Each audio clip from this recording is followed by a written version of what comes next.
S'il marque, ça continue. S'il ne marque pas, c'est fini. Allez, Kylian. Oh là là là, c'est fini.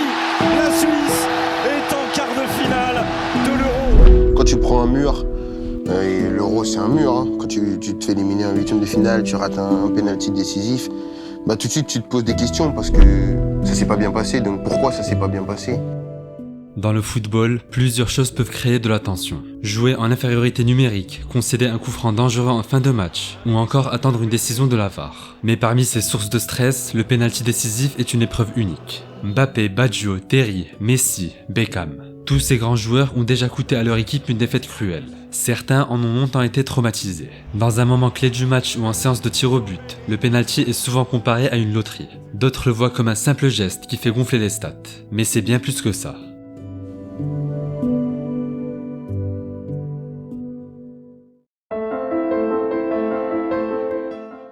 En 1863, le football moderne est officiellement instauré par les Anglais de la Football Association. À l'époque, les gardiens n'ont pas de gants, les changements ne sont pas autorisés et les pénaltys n'existent pas. Ce n'est que 28 ans plus tard qu'un gardien nord-irlandais propose son idée. Son nom, William McCrum. À l'époque, William est effrayé par la violence qui sévit dans sa surface de réparation. Une faute commise donnant lieu à un simple coup franc, les défenseurs ne se gênent pas à découper les attaquants. Au départ, les Anglais s'opposent au penalty de William. Mais en 1891, l'idée est finalement actée, comme la 14e des 17 lois du football.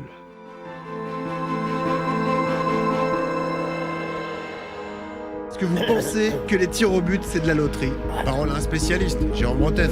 Bien sûr que non, bien sûr que non, et bien sûr que c'est une énorme connerie de dire ça. Jusqu'en 1970, les tirs au but n'existent pas. L'autre jour, mon grand-père me racontait qu'au Maroc, c'était le nombre de corners qui était utilisé pour départager les deux équipes. Pire encore, le pile ou face à l'Euro 68 entre l'Italie et la RFA, qui fut favorable aux Italiens. En 1977, ce ne sont pas les tirs au but, mais un tout nouveau type de penalty qui voit le jour aux États-Unis. Après les prolongations, si aucune équipe n'a marqué le but en or, elles s'affrontent dans un exercice très divertissant. Vous l'avez peut-être découvert lors de la Kings League. Chaque joueur s'avance depuis le rond central et doit négocier un face-à-face avec le gardien. Face aux autres sports US, le shootout est un moyen d'attirer les fans vers le football. Son apparition coïncide d'ailleurs avec des recrues phares comme Pelé, Cruyff, George Best et Beckenbauer. Mais au cours des années 90, certains joueurs commencent à se plaindre. Se lancer devant un gardien qui leur fonce dessus est selon eux beaucoup trop dangereux. À partir de 1999, la MLS s'aligne sur le reste du monde. Les matchs nuls sont désormais autorisés. Le shootout disparaît. Ballon de doublé pour Léo Messi face à Sergio Alvarez. Oh quelle faute! La passe de Messi pour Luis Suarez. Mais d'où viennent-ils? Mais qui sont-ils? Magique Barça! En Europe, les règles n'ont jamais réellement changé. Plus d'un siècle de stabilité qui n'a pas empêché les joueurs d'exprimer leur créativité. 11 ans avant Messi et Suarez, Henry et Pires manquent leur tentative avec Arsenal. À vrai dire, cette technique tient ses origines de Johan Cruyff. En 1982, le Néerlandais est en fin de carrière et tente une fantaisie avec Jesper Olsen.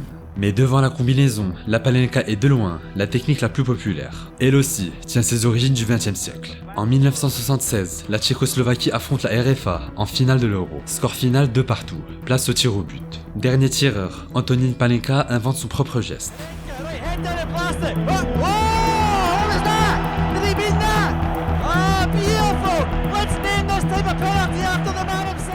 La Tchécoslovaquie est championne d'Europe. À l'image du commentateur, tout le monde est suffoqué. Comment un joueur peut-il tenter ça dans un match pareil? En tout cas, on peut remercier Panenka d'avoir inspiré Zidane, Pirlo ou encore Achraf Hakimi.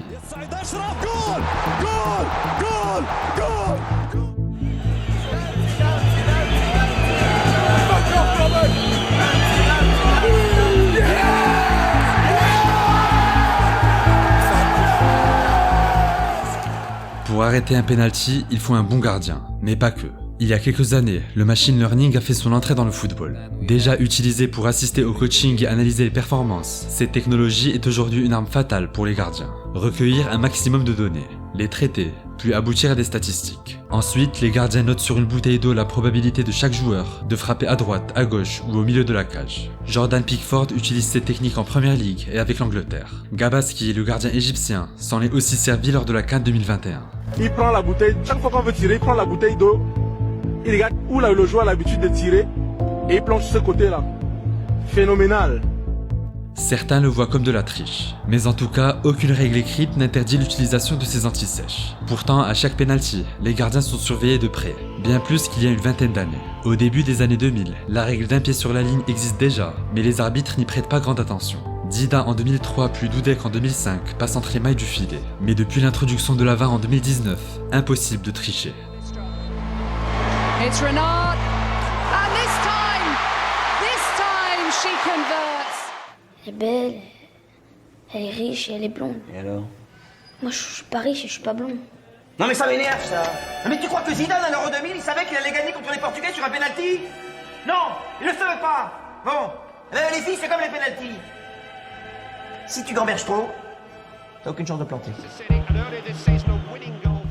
Si tu gamberges trop, t'as aucune chance de planter. Cette phrase résume assez bien la difficulté du geste. Souvent, les joueurs qui prennent trop d'élan sont désavantagés. L'exemple de Zaza à l'Euro 2016 face à l'Allemagne est encore dans les esprits.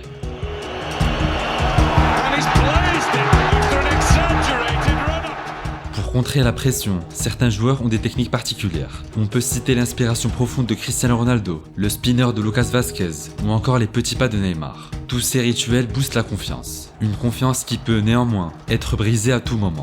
En 2016, après son pénalty raté en finale de Copa América, Messi annonce à 29 ans sa retraite internationale. Heureusement, l'Argentin revient sur sa décision quelques mois plus tard.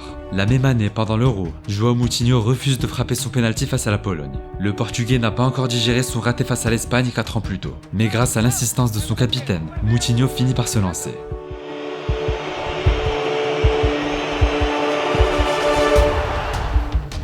Ti rimproveri qualche cosa ogni tanto? Sì.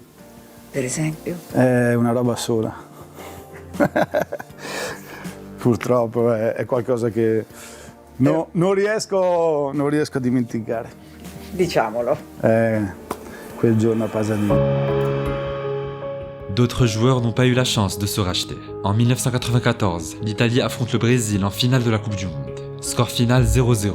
C'est l'heure des tirs au but. Roberto Baggio, le meilleur joueur de la compétition, doit frapper le 5e penalty italien. Si Baggio rate ce penalty, le Brésil est champion du monde. Roberto Baggio, le Brésil est champion du monde.